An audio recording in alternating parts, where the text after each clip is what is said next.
Mura lang to. Kuya, bumili ka ulit. Ako. Kuya, Ano yung bang? Ati kami bumili dito. ka ulit yung king crab. So, Ati kami ni Pagkatan dyan. Sila mag-asawa. oo. Ati naman sila mag-asawa doon. Oo. Tahong pa oh. Crabs, tahong. Seafoods talaga. Pugi ko ano. Wow. Kalbo. Nahon. Kinilaw oh. Oh, may kinilaw Ay, hindi pa. pala pahiga ito natin. Alam na. Ayun na.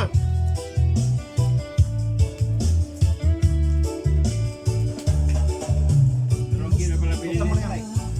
2 kilo pinili na wing. Ganyan? Maano sila yan. Mahilog talagang ganyan. Oo, noon pa naman niya, si Wing. Dalawang kalahati yun. Pinabayaran niya lang ng 40.